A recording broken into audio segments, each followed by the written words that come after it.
Hey, it's Marie Forleo, and you are watching Marie TV, the place to be to create a business and life you love. And I am so excited I can barely contain myself because today's guest is someone that I've admired for so long. He's impacted tens of millions of lives all around the world, and he's written an incredible new book, which we're going to talk about today.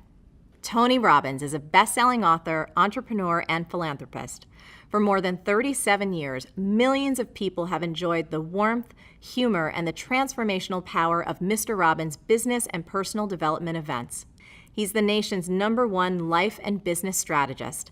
He's called upon to consult and coach with some of the world's finest athletes, entertainers, Fortune 500 CEOs, and even presidents of nations. Robbins is a founder of or partner in more than a dozen companies in industries as diverse as a 5-star island resort in Fiji to custom 3D printed prosthetic limbs. Through the Anthony Robbins Foundation and his matching funds, Tony feeds 4 million people per year in 56 countries.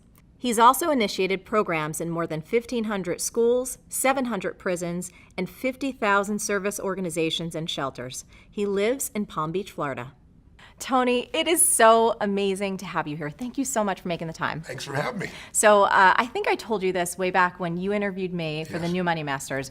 You know, I just want to thank you from the bottom of my heart. When I was in my early 20s, I went to Unleash the Power Within. Yes. And you made such an impact on me, and it's influenced everything I've done personally and everything in my business. And I just want you to hear like who you are, what you do, how you serve. It makes such a huge difference, and it means the world to me to have you here today. Oh, that is so sweet of you. So thank you for that. Let's get started, because one of the things I admire so much about you is your energy and your passion and your stamina. I mean, you've been doing this for over 3 decades, and I know everybody watching Actually getting closer to 4 now. which is awesome. It's so incredible. Yeah. And one of the things that I so admire is I feel like you keep getting better. You keep doing more. You keep serving on a higher level. And from a personal, just stamina standpoint, tell us a little bit about what you do every day. What are your habits? How do you keep yourself at this high level of service? Well, I think there's the physical side of it, which, I do the equivalent of an ultra marathon every weekend. I do 52 hours. On the last day, I did 26.5 miles. The previous day, 22 miles. So just the physical side, you have to be in incredible shape. And I'm in better shape physically today, both my endurance and my muscular strength and so forth, than when I was 25, which is wonderful. And so I do certain things for that. But I think I should mention first, what's even more important is the psychological, spiritual side of things, because I think energy comes first, not from your body. It doesn't come from eating. It doesn't come from sleeping, because I've gone without those things for long periods of time and still been able to deliver. It comes from having a mission. It comes from something that you're being pulled by, not something you're pushing on. Those are 2 forms of motivation. You can push yourself to do things, and there's only so much you can push yourself to do. But if you're pulled, if there's something that you want to serve that's greater than yourself, there's something that excites you, if there's something that you're about, something you're made for, then there's a level of energy that most people would never dream of. And we all have that, but most of us don't connect to it and unleash it. So every day I connect and unleash that every single day. I don't hope it's going to be there, even though I know it will be, even though it's there. I don't take it for granted. And so I start out with my day by a process I do called priming. And what priming is, it's not a meditation, but it has meditative qualities. And what I do is I sit down. The first thing I do in the morning, I go and I jump in a hot tub or a hot water type of experience, and then I go to a freezing water. All my homes, I'm fortunate enough to have multiple homes, that I go, one of them have a river I get to jump in. You've been there. Yeah. There are other places I have these cold plunges. And I do that to train my nervous system to go from 0 to 60 like that. Every muscle, every nerve in your body, every organ gets, when you hit 57-degree water, it hits. And so it's just my mental discipline. Then the second thing I do is I prime. And priming is I sit down and I do a minimum of 10 minutes, because my mindset is, if you don't have 10 minutes, you don't have a life. Right. So there's no excuse. So every day, sit down, and what do? I do 3.5 minutes where I do an explosive breathing pattern, a pattern that changes my biochemistry.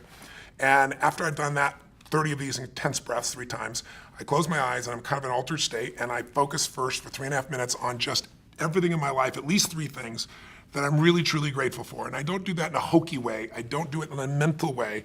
I step into my body and feel it, and I make sure at least one of those things is something really simple.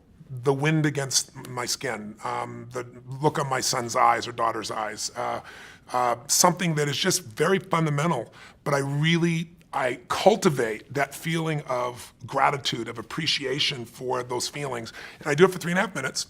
Then I do 3.5 minutes where I do this process of focusing on healing, strengthening, and serving. And I start in a circle, starting with myself, and then I go through all the people in my life and associates, and I just send love to them. Again, it may sound corny, but to me, it's a part of what I'm here for, and it's a part of cultivating that energy, that healing and strength energy, and strengthening my passion, my appreciation, my insights, my capacity, my endurance. And then I do the last 3 minutes are what I call 3 to Thrive, which is what is it that I really want to make happen? And sometimes I do that over what I'm going to do for the next 6 months or month, and sometimes it's today. I shake it up. But I see and feel and own that those things are done. And that starts, pretty much my day between those 2 items. And, then I have my workouts and things that I do of that nature. Yeah. And how about eating wise? Has that changed for you a lot over the years? It's pretty simplistic. I'm very simple. I eat a salad and I have some protein. I have fish or I'll have turkey bacon. I don't eat red meat or chicken, but those are the things that I have usually in the morning, and my afternoon, evening meals are pretty simple as well. But, before I met my wife, Sage, she's been the greatest gift of my life. When we first met, she's a phlebotomist and a nutritionist and acupuncturist, so I thought this is going to be the easiest thing in the world. And I'll never forget, we went on this date and she had a wheatgrass juice, and I was like, wow, this is going to be so easy, man. This is awesome. And then she ordered a hot fudge sundae, and I was like, what in the hell are you doing? And she goes, eating, you bastard. I should give some term around bastard that I was like too rules driven. And so she had this whole thing, you zig and then you zag. So I do that with her now. I do enjoy other aspects of life, but when I first met her, I noticed she zigged a lot more than she zagged, or the other way around, I don't know which one it was, but it's been a nice balance in my life. So I enjoy food and things of that nature, but I use food mostly as fuel because life gives me so much juice. I'm not looking to get out of food usually. And how about, because I know for me, my mind can go and I have so much excitement and so much passion that at night, sometimes winding down. Do you have a wind down process? My wife would say no. I say yes, she would say no. My wife loves sleep. Yeah. My wife can sleep 8 hours. It's the most beautiful thing in the world. To me, it's like sleep when you die. So that was one of the first things in our relationship that was a bit challenging, because I'd want to get up and just go. I'll never forget, we were in Fiji, and it's like, even there, we're supposed to be on vacation, it's our home. I'd jump up at 6 in the morning, and she's like, where the hell are you going? I'm going to start my day, run up the mountain, do it. She goes, get in bed, I'll show you how to start your day. It's like, okay, now that's a better way to start my day. Totally. But now what I've done is I get in bed with her, because she's a lady. If you get up in the middle of the night, where are you going? China. Where do you think I'm going? It's 3 in the morning. I'm going to the bathroom, So I've learned to get my work done in bed beside her, and then she goes to sleep. But I watch silly movies. I watch things to let my brain disappear. Reading does not slow me down, because then I start incorporating and using it. My mind goes crazy. I'm underlining everything. But I'll watch cartoon type movies like Family Guy or something to knock my brain out, quite frankly. Or I'll watch some silly series, I don't know. I'm thinking of now the different ones. What is it? Revenge or something of that nature. Yeah. Something that my brain can just truly let go, and that's how I do it for the most part. Awesome. So, you've worked with presidents. You worked with people like Serena Williams and, one of the greatest investors in the world, Paul Tudor Jones. When you're called in to work with these incredible folks, how do you start to prepare yourself? Like, what are the questions that you ask to start to go in to serve at that level? Well, they're different for everybody, obviously, but what I try to do, if I was trying to look at it from a universal perspective, I guess what I really want to know before I get there as much as I can is everything I can about the person. And I do that because I really want to know, what do they want? What do they want of their life? What's their mission? What are they after? And what do they fear? What are their concerns? Because I believe life is found in the dance between what you desire most and what you fear most. And if I know those two edges of a person, I know a lot. And then I dig under and try to learn as much as I can from other people about whatever the challenge may be. And then I go prepared to just learn from the person directly. But I want to know as much as I can before I go in there. Then I take all that I think I know, and then I see what's really real when I meet them. And I'm digging in to discover what's the challenge, what do they perceive it is. And usually, if I were to grossly generalize, if you're going to help somebody create a breakthrough, it all comes down to 3 areas. Either they've altered their strategy. We all have strategies, a specific way of succeeding, and sometimes we alter it, whether it be in sports or whether it be in finance or any other area. We forget something, we lose a little edge, we drop something out, and then it becomes a bad habit. Or sometimes it's a change in our beliefs. Like, you may have done something for decades and been really successful, but now I know one gentleman who's a good friend of mine that, had 52 Academy Award nominations, and he said to me one day, he said, if I make one more freaking movie, I'll kill myself. He's just like, I don't want to make a movie, I don't want an Academy Award, I don't want any of these things, And it's just like he's satiated.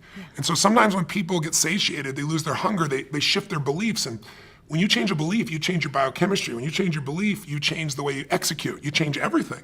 And we all develop as stories. And sometimes stories are empowering, and sometimes the mental stories are disempowering. So I'm listening for those. I'm digging for those. And then I also look at their state. Because you could do the same exact action from a place of being pissed off or from a place of playfulness, and the same action's not going to get you the same result. And so I'm looking for that quality of what's going on in them. And then I look and try to find out what it was like before. So with Paul Tudor Jones, I went back and I watched videos of him when he was at his best.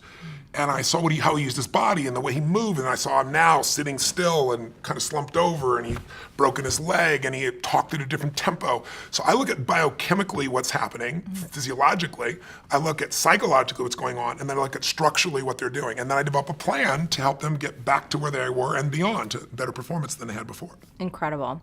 The other thing that I was fascinated I wanted to ask you so bad, you probably accomplish more than most people do in, I don't even know a time frame.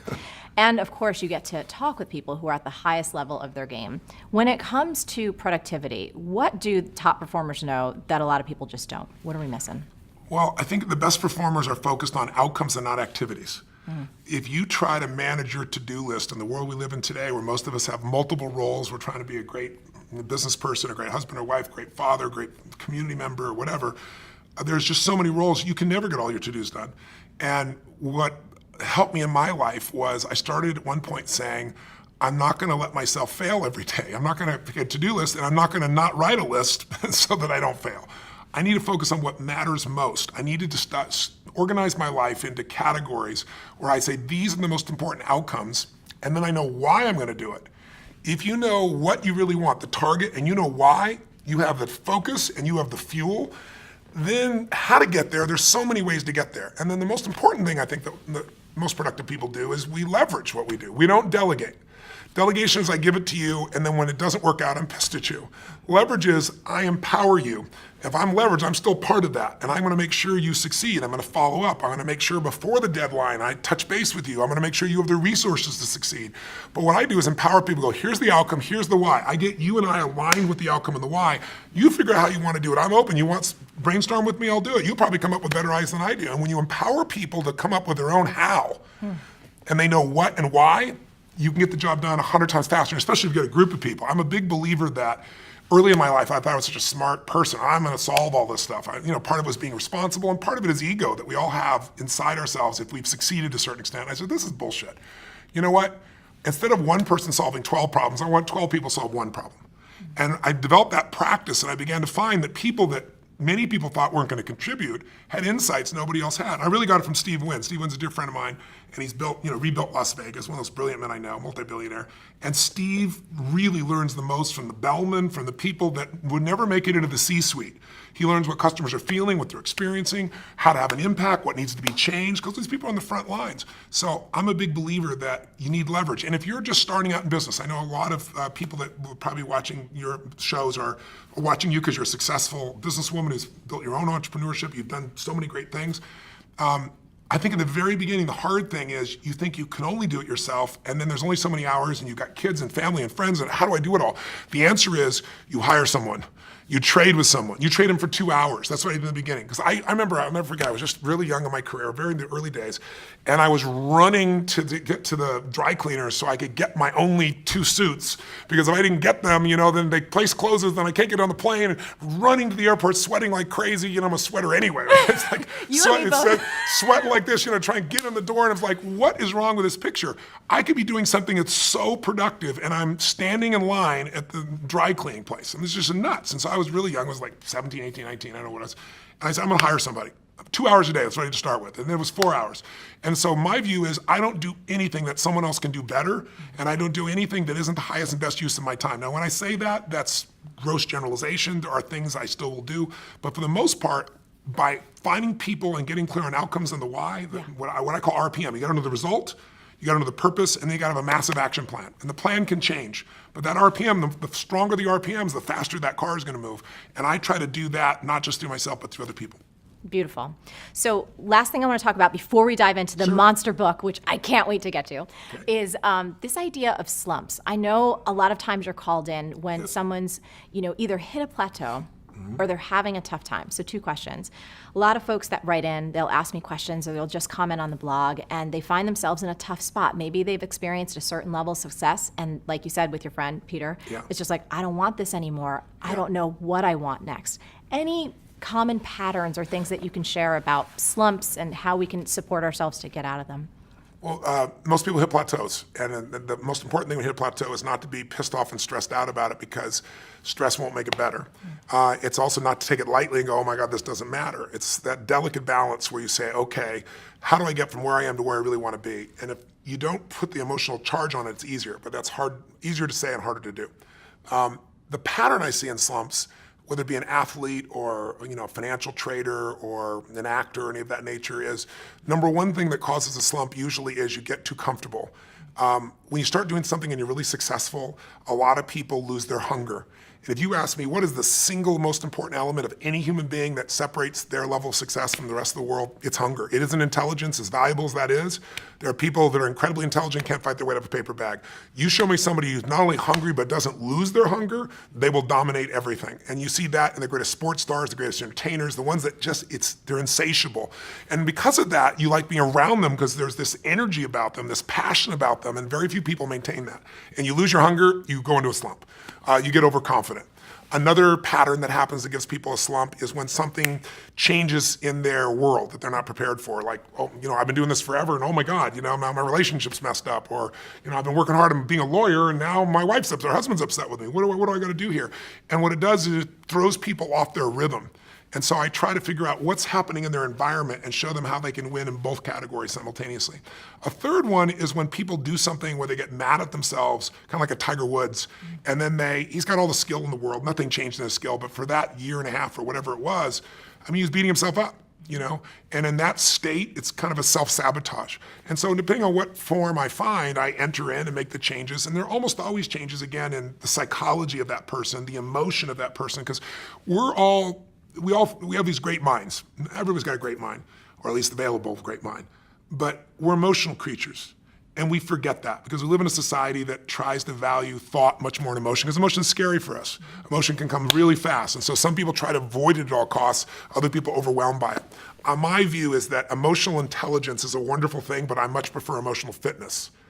Intelligence is a capability. Fitness is a state of readiness. And what I do is I train myself to always be ready, and that makes you execute.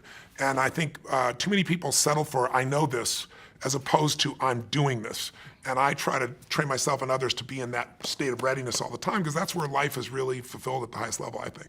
I do too, agree 100%. So let's move on to this monster book, which it is a monster in the best way. It's the most beautiful thing. So do we have a copy that we can kind of bring in?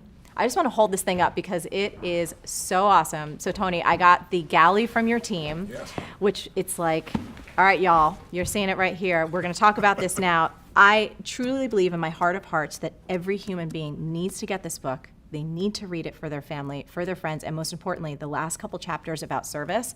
I was in tears. I loved every bit of it. My copy is highlighted cover to cover. I've already taken action on a lot that's in the book. Yes. This is your first book in 20 years. Yes. Why this topic? Why now? And what makes it different than all the other money books that are out there? Well, one reason I haven't written a book is I hate writing. Just being honest. I'm on a plane about every 4 or 5 days. I go to 15 countries. I see 250,000 people a year. I love the live event. I love the spontaneity. You get to do something new constantly. You get to see what's really going on with a human being. And writing is an isolated, by yourself process that God bless the people that do that stuff. But I got pushed over the edge because there's only a few subjects in life that really affect the quality of your life, right? There's your body. There's clearly your relationships, your emotions, and money is one of those places. And I've shared with people a lot about this, and I grew up with in a very tough environment financially. We had no money. There were times, our car was repossessed. There were times we had no food. So, and it didn't last, but it was one of those places where you had that uncertainty all the time. And so when 2008 happened, That's what pushed me over the edge. Because when I started seeing so many people losing their homes, losing half of what they saved for their whole life, and then I kept thinking, well, the government's going to do something because this is a raw, horrific situation that's been brought about by a small number of people. By 2010, when nothing had been done, I was mad, and I was reading every article, I was watching every documentary, and the final one that just pushed me over the edge was called Inside Job. I don't know if you saw it, but I have it ordered on Netflix. Okay, yes, yeah. It's Academy Award, won the Academy Award. Matt Damon did the voiceover. But what's amazing is they systematically showed who specifically virtually destroyed the world economy, and then showed that the punishment they got is not only all of us bailing them out, but they were put in charge of turning the economy back around and giving more money to do this with again. So at the end of this film, you understand what happened, but you have one or two emotional responses depending upon your personality. Either you want to kill somebody, you're so angry, or you're depressed because there wasn't one solution to the whole thing. It's a beautiful documentary, but not one solution. I'm a solution guy, so I was like, something's got to be done. I know I'm not the only solution, but I have a unique gift. I have access. Because most people don't know, they think of me as the motivational, positive thinking guy. That's never what I've been. I've been a strategist my whole life, and Paul Tudor Jones, one of the top 10 traders in the history of the world, has been my client for 21 years. Literally every single day, he emails me, I measure him a variety of things, I see him face to face. I've been with him side by side in the tech crash in 2000, in 9/11, when we went through the subprime crisis, 2008, the fall in gold, and he's made money every single year for 21 years. And even beyond me, his firm has made money for 28 years. So it isn't just me, it's Paul. And I've learned from him so much over those decades. And I just thought, if I didn't just interview him, what if I interviewed 50 of the most brilliant financial minds that in the history of the world, they're alive today. Let me interview them. Let me find out, can the average person really still win? And if so, how? Let me get, not some talking head on television telling you the same BS about go put your money in some 12% per annum mutual fund that's never existed for 10, 15 years, but the truth. And so I began this 4-year journey, and I was blown away. My average interview was scheduled for 45 minutes. They went 3 hours, some of them 3.5 hours, 4 hours. And people became incredibly generous in what they shared. And they shared things that they've never shared before. And I put them into a 7-step process so that whether you're a millennial that just got out of college and got a bunch of college debt saying, how will I ever get around this? I'll show you how to get financially free. You're a baby boomer and you lost a bunch of money in 2008 and you didn't get back in the market. I'll show you what you can do. You're a very sophisticated investor and you want to know what Ray Dalio does that it's never been revealed about, I'll show you what he does. And so I'm real proud of it. And that, you've seen the level of endorsement I have from the highest level of people in finance on the earth is pretty extraordinary. It's because it's really their work. It's not mine. I had so much fun reading it, and honestly, I was intimidated by a 600-plus book because I knew we were doing this interview, and I prepare as much as I humanly. I'm like, all right, I'm going to speed read, but digest everything. Yes. And one of the things in the beginning, when you start breaking down the myths, yes, I just kept getting sicker and sicker and sicker with how much the general public, how much people don't know and how they're taking advantage of. So I wanted to ask you, was there one in particular that just totally pissed you off? There was a ton. I know there's 9 myths in the book. there's one, I put the 9 most abusive ones in there. I mean, they're there. Here's what I'd say. I want to mention one of the myths, though, to start with. Not a myth, but a step. I want everybody who's watching to remember one thing. The biggest myth you have, not the one that's been sold to you, that hurts you is the average person thinks finance is so complex because, frankly, the industry tries to make it sound complex. They use words that you don't know, so you don't know what to do. What does this mean? And so what happens is we just give them our money and say, deal with it, and we don't realize that system has been set up. It's not an evil system. It's set up by corporations that are looking to maximize profit for those corporations. They're not looking out for the investor because this investor is second, and we think we're first, and we're not. So the first piece is you got to know that you can't wait till you have a ton of money to start investing and think, I'm not an investor. What you got to do is say, rather than my Apple phone, let me own Apple stock. Let me own a piece of all the best companies, not just Apple. I've got to become an owner or I'll always be in scarcity. If you can invest in business, even a small amount, you can grow. And I don't care how small it is, but you got to automate it. There's a gentleman named Theodore Johnson who is amazing. He worked for UPS, started as a driver, never made more than $14,000 total in a year. That was his highest salary in a year. In his old age, he's worth $70 million. And how did he do it? All he did was what I teach is the first step is you got to take a percentage of what you earn and pretend it's a tax. You're never going to see that money again. You automate it, it goes straight to the investment account, and you never see it as money you can spend. He did that with 20%. He said, I can't save 5. Somebody in his family said, if there was a tax, you'd pay it, and they made it 20%. When you save 20% and you compound it, its numbers are incredible. So I show people how to do that. But then the problem is, if you do that first step, but you don't do the second step, which is become an insider, yes, and understand the rules of the game, then the old adage is a person with money meets a person with experience, the person with experience ends up with your money. I mean, that's how it works. So I'll give you 2 or 3 of the myths real fast. One, this myth that someone says, give me your money and I'm gonna beat the market. It's just a lie. Warren Buffett made it clear it's a lie. Ray Dalio, one of the greatest investors in history. David Swenson, who has taken Yale's money, $1 billion, and converted it to $24 billion in 2 decades, the greatest institutional investor in the world. They've all said it. Warren Buffett flat out said today, he said, listen, in my will, 90% of my money, all that money does not go with any mutual fund, it goes straight into the index. What the index is you get a piece of all the largest companies in the world, but it costs almost nothing to get in. Because over any 10-year period of time, 96% of mutual funds will not even match the market. Now you're paying for a mutual fund. What this means is you hire someone because you say, I have a family, I have a business, I have a life. I'm not an investor. I'm gonna hire someone who's a professional. It makes sense. They would do better than me. Unfortunately, that's wrong. Because what happens is 4% of them will beat the market, but it's not the same 4%. Mm-hmm. So your chances of finding the right one, have you ever played blackjack?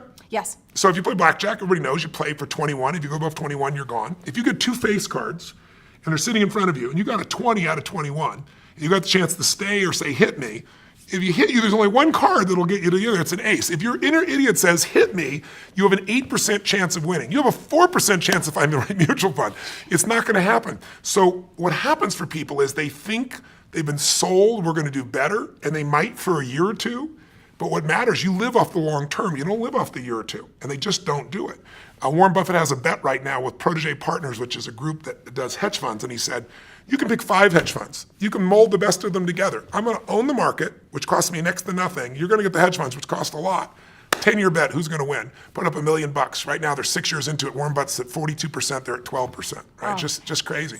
So the second thing is after getting terrible performance, people say, well, fees don't really matter, or they'll tell you it's only 1%. And I ask people all the time, how much are you paying? And they go, I don't know, or they'll say 1%. 1% is called the expense ratio. That's like the edge of the sticker price.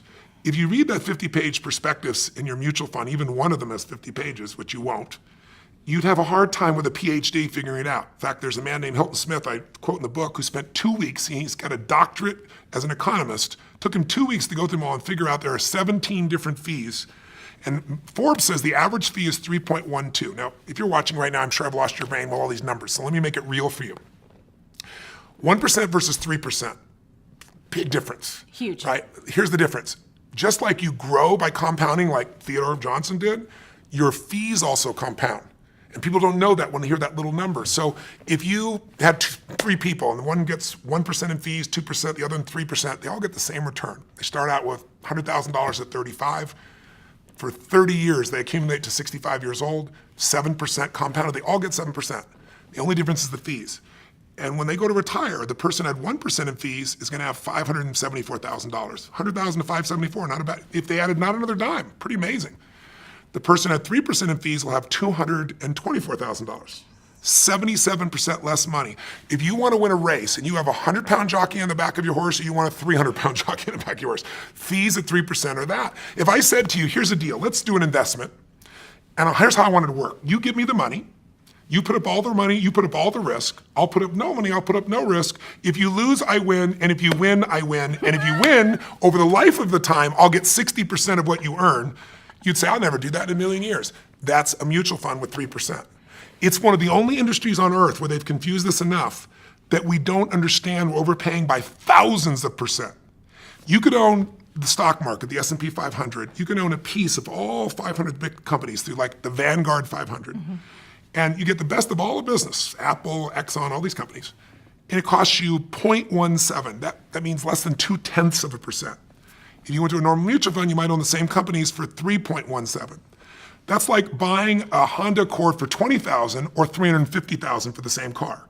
If you pay $350,000, you figure out the person next door paid $20,000, so you go crazy. That happens every day with finances because people don't know how to look at this. So when they read the book, that'll never happen to them again. Yeah, and this is, I mean, there's so much. I could talk to you forever, and I know your team is like, oh my God, we got to get him out of here. But a couple things before we wrap up. First, what we discovered with the all-season strategy and what you were able to inspire Ray, one of the leader of the largest hedge fund in the world. Yes. It's absolutely incredible. He's an amazing man. Let me just give it to you really quick.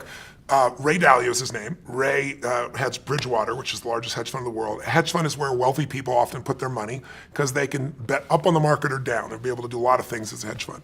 And a large hedge fund, a good sized one, might be $15 billion, Ray's $160 billion, so he's 10 times the size. To give money to Ray 10 years ago, you had to have a $5 billion net worth and a minimum of $100 million on the first day, or he wouldn't even talk to you. That was 10 years ago. Now, no matter how much money you have, you won't do it because he manages money for China, for countries, for giant pension funds.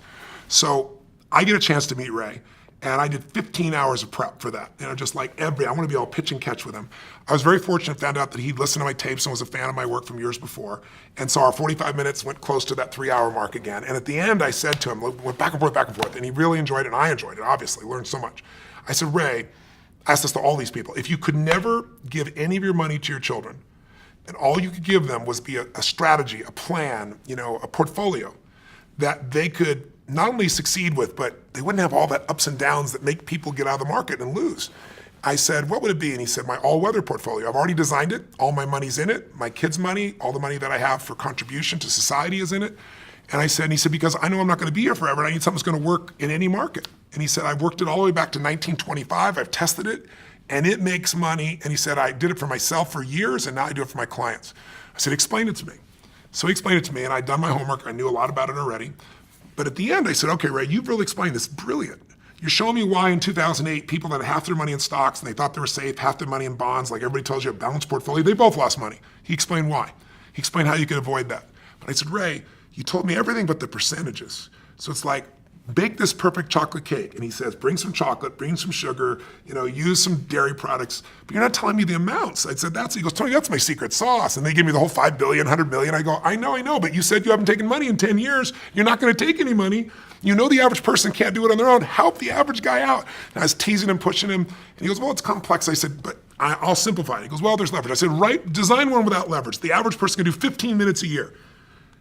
And he goes, well, it wouldn't be perfect. I said, your idea of not perfect will be better than anybody else on earth. Totally. So he sits there and he starts scratching this thing out for me. And I'm like feeling this vibration in my body. It was just incredible.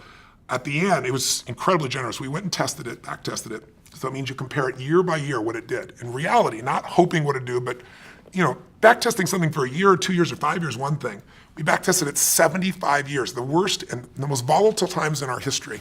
And interestingly enough, it's right, 85% of the time it made money. And the few times it didn't, the average loss was 1.6%. The largest loss in 75 years was less than 4%, minus 3.5. And that was 2008 when the market from top to bottom was down 51%. And that's the most of the loss in 75 years, and the average return is just under 10%. And this is something, a bunch of my friends were like, bake this into a business, dude. This is like incredible.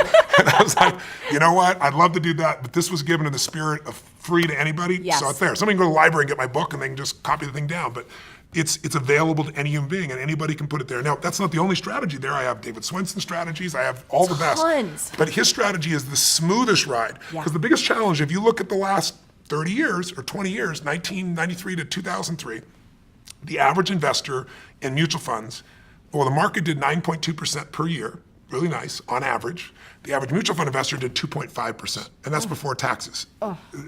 You're going to double your money every 36 years doing something like that. It's just, Getting it's killed. not going to happen. You get killed. Okay, as we wrap, so you're not earning a dime off of this book. No. So tell us all about your passion for making a difference and what happens each and every time someone purchases a copy of this incredible thing, which everyone needs to get. I'm really proud. I didn't start out to do that, quite frankly, but I was writing the book, and as I mentioned, when I was a kid, we had a Thanksgiving, no money and no food, and somebody came to the door, knocked on the door, and delivered this food, and it was life-changing for me because it wasn't the food, it was that my father had always said, nobody cares about anybody else. He built that belief system into us, and I saw that strangers really care. And so I swore someday I'd do something to give back. So when I was 17, I fed 2 families, and the next year, 4 families, the next 8. I didn't tell anybody, but after the 3rd, 4th year, I was like, I could use some help. So I got my friends involved, and then my companies, and then it built to 1 million people, and then 2 million people. In the last 4 or 5 years, I've been matching the 2 million my foundation does personally with another 2 million, so we feed 4 million people a year. But while I was writing this, Congress last year passed a new budget that nobody seemed to pay attention to, where they cut food stamps, they don't call it food stamps anymore, but it's food stamps, by $8.7 billion. It basically limited 2 million people from having food. And so I work with all these nonprofit organizations that are already struggling.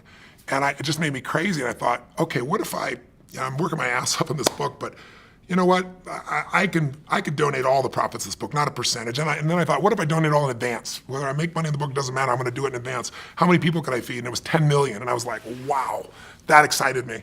And it just grew a life of its own. As time went by, I started thinking, how could I really get people's attention about it? And so I finally decided that I'm going to feed 50 million. I'm writing the check actually next week. Personally, I'm going to feed 50 million people up front. And in addition to that, I'm working with Feeding America. They're the best hunger relief organization in the United States. And they're going to partner with me to get matching funds so we can feed 100 million people. And it's just exciting. I've fed 42 million people in my life. I'm going to feed more people this year. And so for anybody who gets a book, if I sell 1 million books, 50 meals for every person that's there. If I sell 100 books, it'll be 500,000 meals for that's there. But it doesn't matter. I've done it up front. And I'm not doing it because I'm a good guy. I'm just paying it forward. People forget what a little bit of caring can do for, to inspire or to move somebody. And I don't even know to this day who fed my family that day. But if they're out there, if they're still alive, I hope they see and hear the story and know what's going on. My guess is they passed because I've shared the story many times and no one's volunteered to share what it is. But that person made a giant difference. It wasn't just feeding, it was caring. And that's what I think changes people's lives. I think that's the thing that I so admire about you. I've been to so many of your events. I will continue to be a supporter, a fan, a friend. Thank you. I think you're one of the most incredible human beings in the world, and your heart and your soul shows through in everything that you do. Thank you. Thank you You're very sweet. so much for being here. And for everybody, you have got to get your hands on this book. We're going to have links below. We're going to be tweeting and sharing about it. It will change your life, the life of your family. And like I said at the end, there's a beautiful piece about why it's so important for all of us to make a difference. Tony, thank you so much. I love you. I think you're great. So beautiful to see you again. Thank you. Thank you. Now, Tony and I would love to hear from you. What's the single biggest insight that you're taking away from today's episode? And more importantly, what's the biggest action you're going to take as a result of all of this goodness? Now, as always, the best conversations happen after the episode over at marieforleo.com, so go there and leave a comment now. Did you like this video? If so, subscribe to our channel, and I would be so appreciative, especially for this one, if you shared it with all your friends. And if you want even more awesome resources to create a business and life that you love, plus some personal insights from me that I only get to talk about in email, come on over to marieforleo.com and make sure you sign up for email updates. Stay on your game and keep going for your dreams, because the world really needs that special gift that only you have. Thank you so much for watching, and I'll catch you next time on Marie TV. Can I get a what? Whoop, whoop. You're getting Thank you, thumbs up. sweetheart. I appreciate that. I'm starting to feel better about myself already.